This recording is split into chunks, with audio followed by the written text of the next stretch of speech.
我爱上了自己的哥哥，想尽一切办法占有他。哥哥对此无动于衷，冷然拨动手中的佛珠。直到我带着假男友回家吃饭，假男友好奇问：你哥怎么总是带着串佛珠？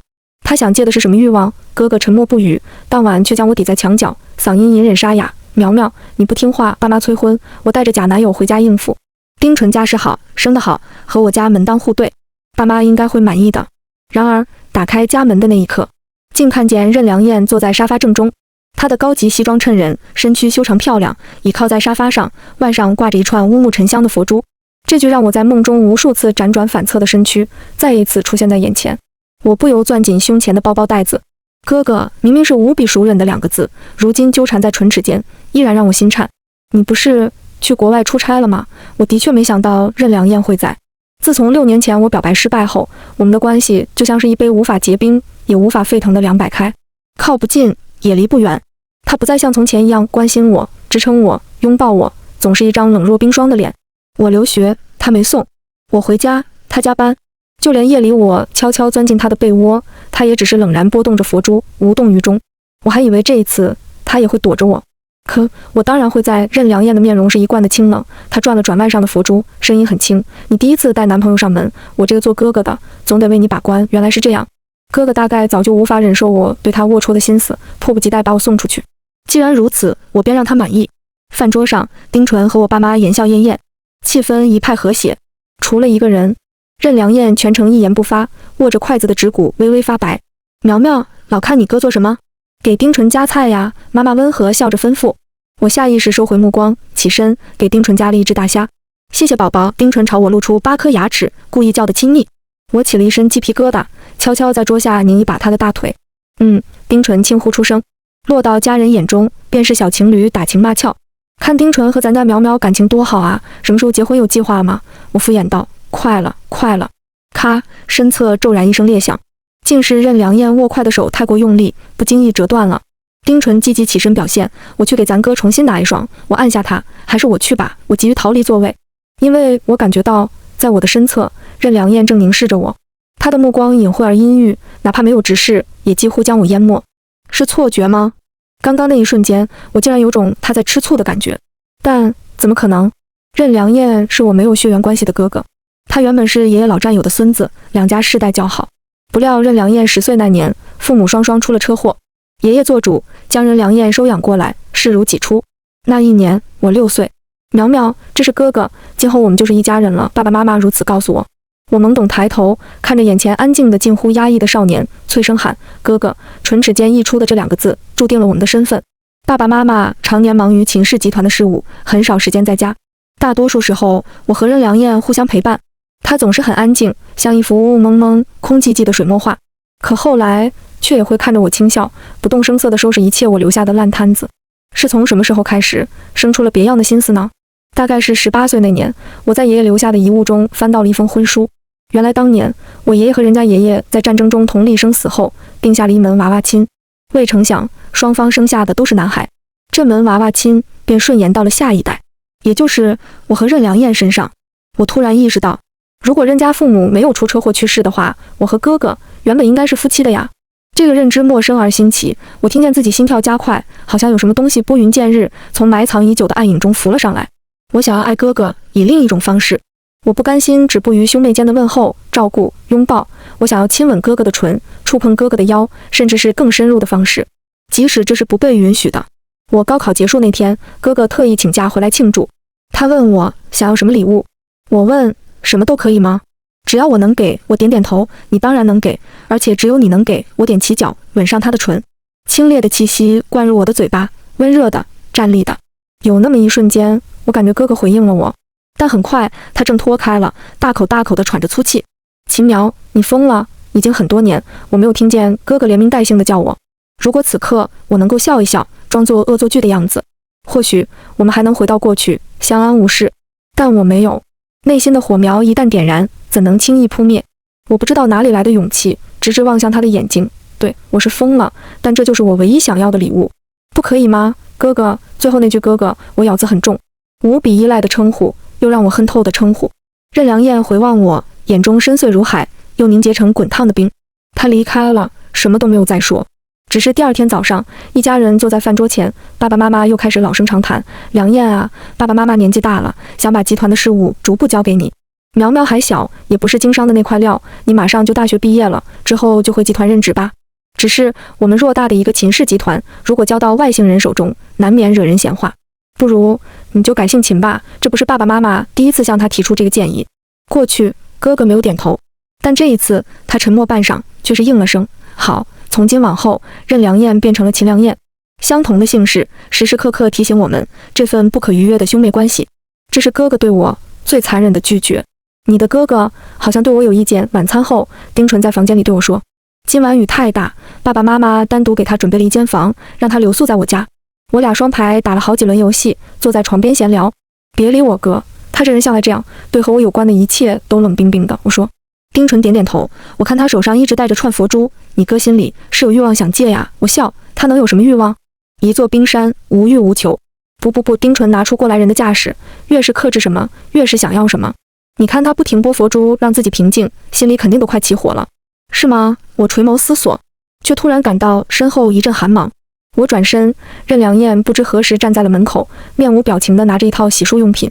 妈妈让我拿过来的，她的话是对着丁纯说的，眼睛却望着我。我替丁纯接过，歪头冲任良燕笑，谢谢哥哥。他微蹙着眉，这么晚了，你还不回自己房间？小情侣吗？总想多腻歪一会儿。我弯起唇角，故意牵起丁纯的手，麻烦哥哥专程跑一趟，没别的事，你就赶紧走吧。任良燕没动，她幽深的目光沉甸甸落在我和丁纯紧扣的手指上，压得我心脏骤停。最后还是丁纯开口，苗苗，不用担心我，你上楼休息吧。任良燕送我回了2楼的房间。很奇怪，明明面对我时，他连头发丝都是冰冷的，可他步步紧跟在我身后时，我却依然会感到安心。6年来，我大多数时间都在国外，鲜少和他联系，但他始终是我微信的置顶，备注是任良燕。我从不肯承认他已经改姓秦，似乎坚持这一点能够减少我爱上哥哥的负罪感。房门打开，我走进去，任良燕却没离开。他盯着我脖子上醒目的红痕，眸底是刺入骨髓的怒火与压抑。你脖子上是什么？我顺着他的目光摸了摸，刚才打游戏时脖子有点痒，我自己用手挠红了。他以为是什么呢？你猜？我故意语焉不详，享受他为我情绪波动的样子。你刚刚待在他的房间做什么？任良燕又问。他的表情是一贯的克制，可那声音中却隐藏了一丝不易觉察的颤抖。我觉得好笑。哥哥呀，早在你拒绝我的那一刻，就该想到总有一天我会成为别人的女朋友，别人的妻子，和别人生儿育女，白头偕老。现在又凭什么来问我和男朋友做什么？我轻抚着脖子上的红痕，慢悠悠地开口，恋人之间应该做什么，我们就做什么。怎么，哥哥你28岁了，还没经历过吗？任良燕原本沉静的面容霎时一僵，闪过一阵短促的焦躁。她攥着佛珠的手微微发紧，几秒后才低声呵斥，我再问你，你扯别的做什么？哦，看来真没经历过呀。我勾唇笑了笑，突然向前一步，捧起他的脸。哥哥，我经验多，要不要我教你呀？这样的把戏6年前我就用过。我知道，接下来哥哥会毫不犹豫地推开我，让我认清彼此的关系。他永远清醒，永远克制，不肯越过雷池半步。我早就该习惯了。可奇怪的是，这一次任良燕竟然没有立刻躲开，灼热的呼吸落在耳畔。我们离得这样近，近到可以看清他眉骨的纹路和沾满疲惫的眼角。哥哥，我轻声叫他。他沙哑的嗓音磨着我的耳朵，连带着我沉寂已久的欲念也被再度勾起。你刚刚是吃醋了吗？话音落下，原本缠在我耳边的呼吸骤然凝滞了，似乎找回了理智。任良燕与我拉开距离，嗓音又恢复了清淡的冷。秦苗，我是你哥。哥哥管束妹妹是天经地义，再正常不过的事。你一个未婚的女孩，深夜在男人房里待着，传出去，人家会说我们家风不严。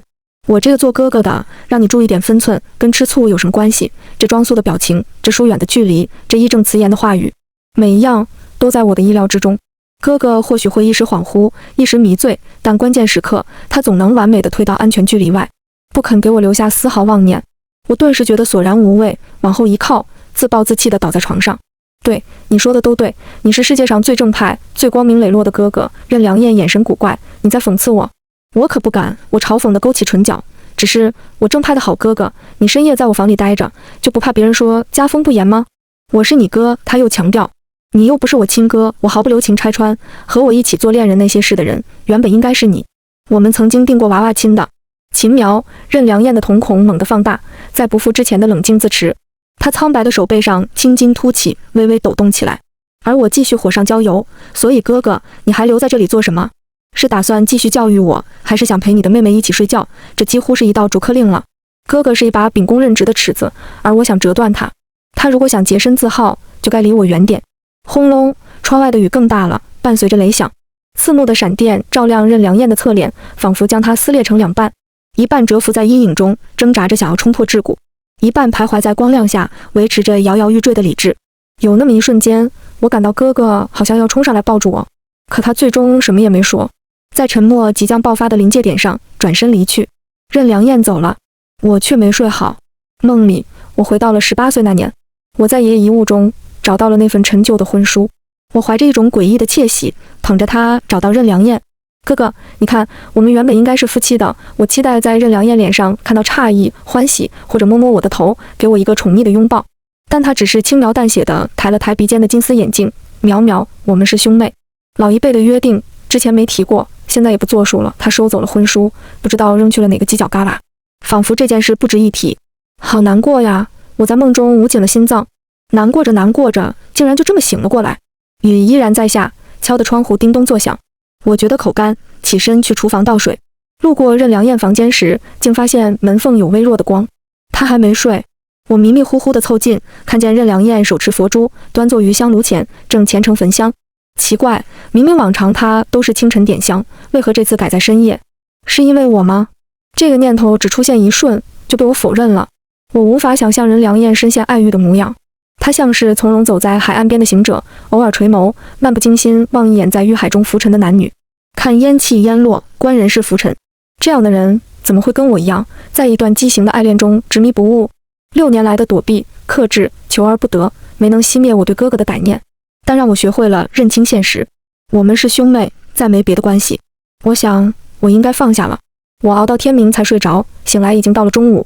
其他人各自有事，都走了，只给我手机留下2条短信，一条是丁纯的，使命达成，记得转我大红包；一条是任良燕的，别忘了，醒来去集团报道。我精神一振，这才想起昨晚吃饭时，爸妈已给我安排好工作的去处。苗苗，你既然留学回来了，就回集团上班吧。先让你哥给你安排个基层的岗位，适应适应。我那时点点头，说好。但我没想到任良燕安排的这么快。我火速收拾东西，直奔集团。好在入职手续办得顺利，我的身份也瞒得紧，同组没人知道我是走后门进来的。尽管如此，我的姓氏还是引起了部分人的注意。秦苗，你的秦不会是秦氏集团的那个秦吧？同组的女孩小声试探。我只是笑笑，怎么会？对方立刻松了口气。我就说嘛，你这么活泼，跟秦总那座冰山完全不一样，怎么可能是一家人？我反应了一会儿，才明白他口中的秦总是指任良燕，在别人眼中，他应该叫秦良燕才对。只有我还在任性坚持。我们有一搭没一搭的聊天，突然，周围陷入了诡异的安静。身后有人小心翼翼地致意：“秦总。”我回过头，竟是任良燕来了。他的目光不动声色地扫过周遭，没有在我身上多停留1秒，干脆利落地走了过去。直到我也跟着大家叫秦总，礼貌、尊重又疏离。任良燕骤然顿住脚步，缓缓的，她将目光移向我，眸光深静，好像压着什么东西。但那股蓄力让我升起了股不好的预感。你是今天新来报道的？任良燕问。她倒是装得很好，端着一副完全不认识我的模样。我配合地点头，是。到我办公室来，身后传来倒吸一口凉气的声音。同组的女孩小声安抚我：“你别怕，秦总虽然看上去很冷，但对待下属还是不错的。而且他为人正派，应该不会对你潜规则。”我笑了笑，知道了。比起我怕他，大概任良燕会更怕我，怕我不肯放下对他龌龊的心思。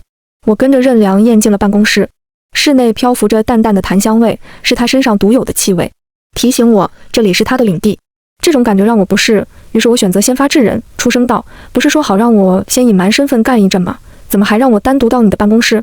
苗苗，任良燕恍若未闻，只不动神色地坐在办公椅上，看着我问：“你刚刚在外面叫我什么？”我理所当然道：“秦总啊。”所有人都这么叫，有问题吗？任良燕沉默片刻，低沉的嗓音里带着一丝奇怪的执拗：“别人可以，但你不需要。”为什么？我真诚发问。标新立异不太好吧？你不是一直想跟我撇清关系吗？我什么时候想跟你撇清了？任良燕的脸霎时黑了。你是我的妹妹，这份关系无需撇清，我们永远都会是一家人。你在工作上、生活上有任何不顺心、不如意，我都会陪你解决。我看着他，缓缓笑了。哥哥，你在这儿跟我揣着明白，装什么糊涂呢？你我都很清楚，你真正想撇清的是什么？但是你放心，我已经决定放下你了。所以今后我在家是你的妹妹，在公司是你的下属，别人怎么做我就怎么做，没有特殊，也不会再给你造成困扰。这样你满意了吗？秦总，我本以为任良燕听到这番话应该会如蒙大赦，长长舒出一口气，可没有。她站起身，一步步向我走来。短短几步的距离，她走得很慢，很吃力，像是要向我确认些什么。那双沉郁的眼睛里藏着深重的漩涡，仿佛要将我再度卷入她的生命中，无法逃脱。我仰起头，哥哥高大的身躯逐渐将我笼罩，喘不过气。好不容易重塑起来的堡垒，再一次摇摇欲坠。就在这时，任良燕的手机响了起来，是妈妈的电话。焦灼的氛围瞬间被打散，我趁机后退，逃出她的约束。接电话呀，别让妈妈久等了。任良燕冷静下来，按下接听。妈妈兴奋的声音传了出来：良燕啊，我给你安排了一场相亲，是萧氏集团的千金，样貌、学历、家世都没得挑，和萧氏联姻，今后更没有后顾之忧。你看你妹妹都有了男朋友，你也该考虑自己的终身大事了。任良燕耐心听她说完，回道：我想想，挂了电话，却径直看向我。苗苗，你觉得呢？不知道是不是错觉，我竟在她眼中读出一丝期待。可是我又凭什么要满足她呢？随你，我努力挤出一个甜美又天真的笑容，微笑道：无论哥哥找谁做嫂子，我这个做妹妹的都会支持的。任良燕的脸霎时变得灰白无比，她微垂下眸，深深叹了口气。好，任良燕答应了这场相亲。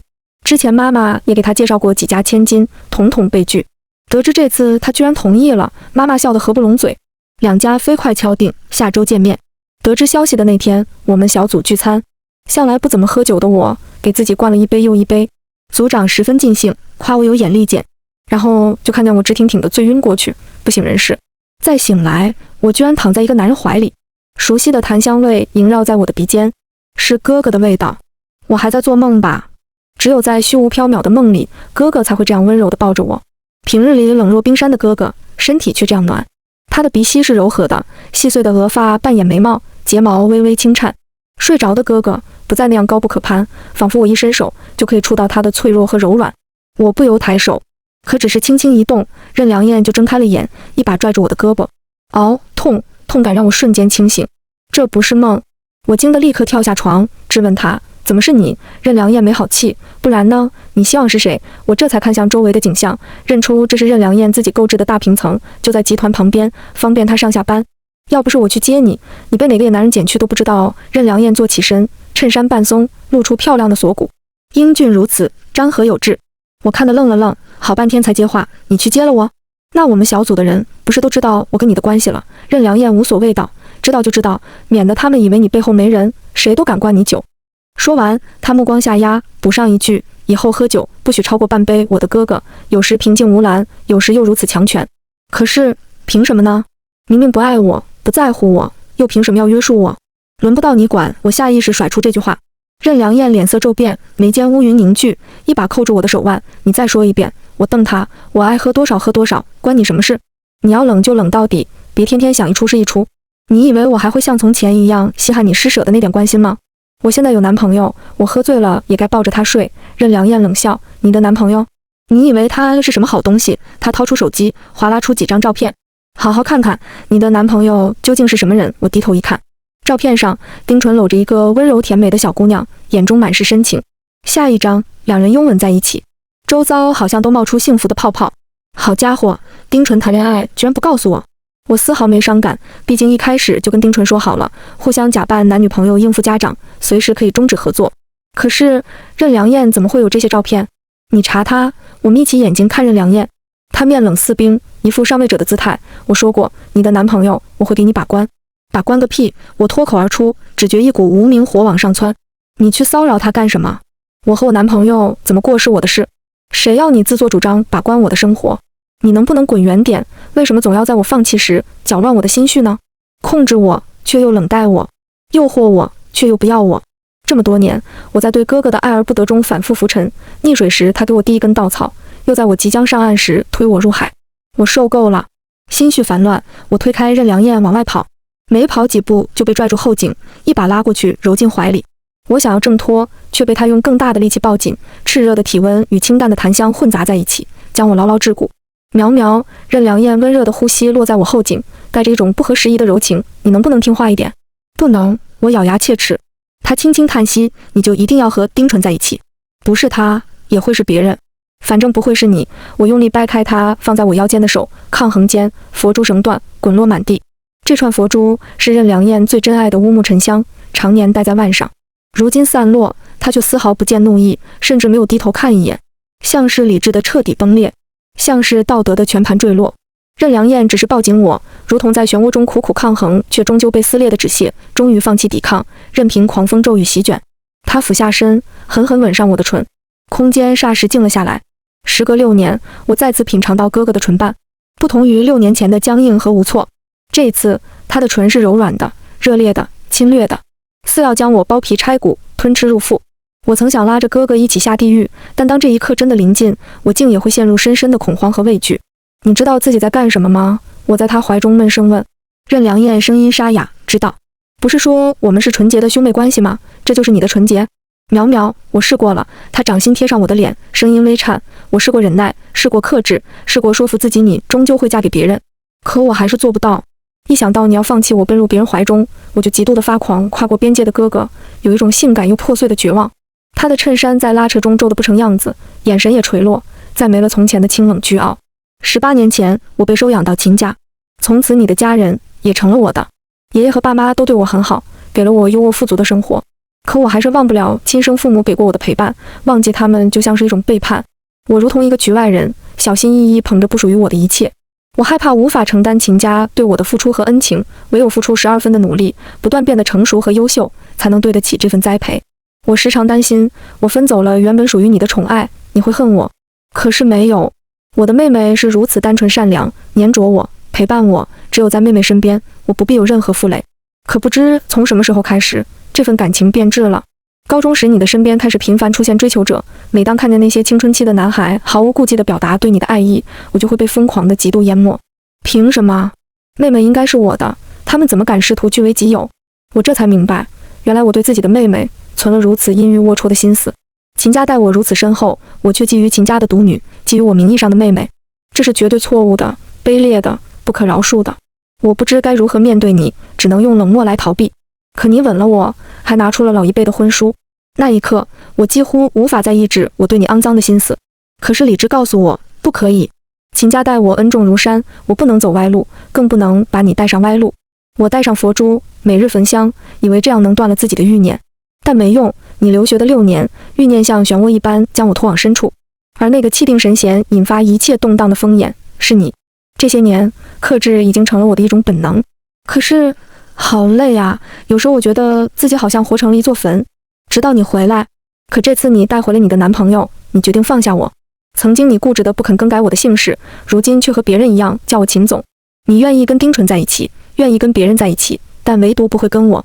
我真的好不甘心。我看得见你的痛苦，却必须熟视无睹。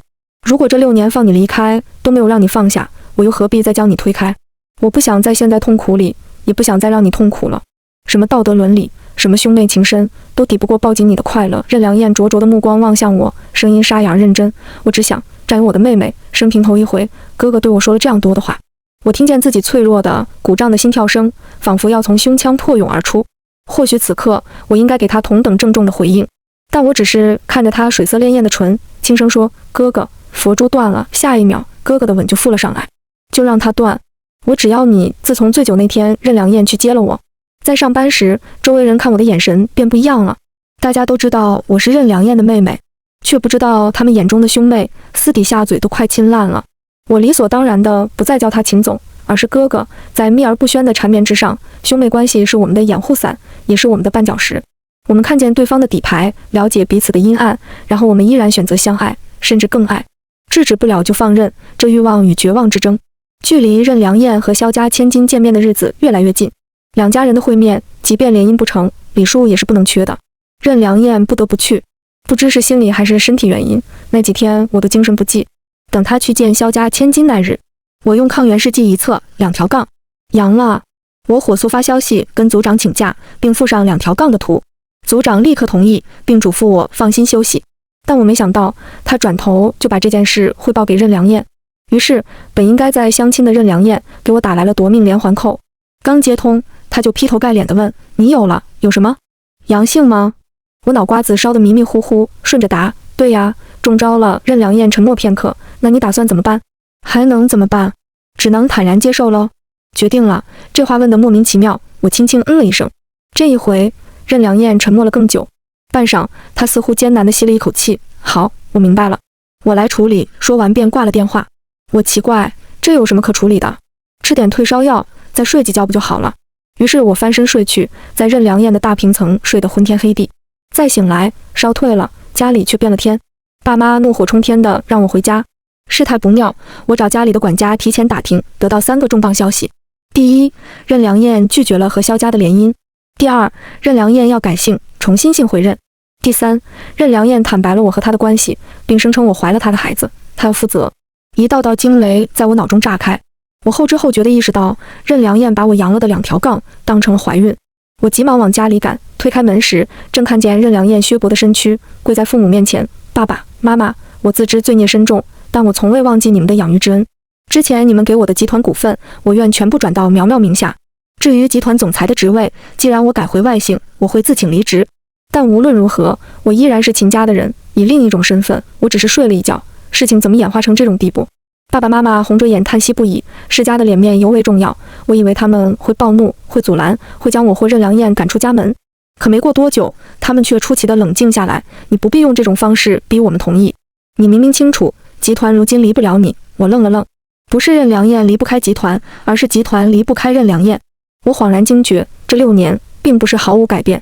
任良燕和秦氏集团早已融为一体，要想舍弃她，没那么容易。这便是任良燕如今摊牌的底气。我们不想失去彼此，也不想失去爸爸妈妈。震惊、愤怒、失望是做父母的本能，但他们也是商人，会权衡大局。事情并不是毫无转圜。我走上前，和哥哥一起跪在父母面前。爸爸妈妈，我和哥哥的确在一起了，但我并没有怀孕，是他误会了。任良燕诧异地看向我，你没怀孕？哥哥遇见我的事，当真是缺乏理智。我轻声说，就算是怀孕了，算时间也不可能是你的。你瞎认什么？任良燕默了默，说，我知道。那你还认？你和丁纯已经分手了，我不想你因为这个回头找他。我可以照顾你和孩子。说这话的哥哥像是一只湿漉漉的小狗，他曾是那样的冷傲金贵，如今却似乎毫无自尊，真是让我心疼又罪恶。我忍不住开口，我跟丁纯原本就是假扮的情侣，如果不能和哥哥在一起，其他人对我而言都只是糊弄而已。空气里不知是什么在流淌，捉摸不定，没有味道，没有色彩，却让人窒息。爸爸妈妈沉默了很久很久，终是一声叹息。你们私底下如何处理，我们就当不知道。可秦家的脸面要顾，别忘了在外面，你们还是一起长大的兄妹。我愣了很久，有些不敢相信自己的耳朵。原本无比惧怕的后果，因为一个乌龙尽数抖出，反而让一切豁然开朗。不能对外承认关系，没问题；不能撕破秦家的脸面，没问题。只要爸爸妈妈还在我身边，只要哥哥还能温柔地拥抱我、亲吻我，哪怕无法告知于人，又有什么关系？人要守住羁绊，就要承担落泪的风险。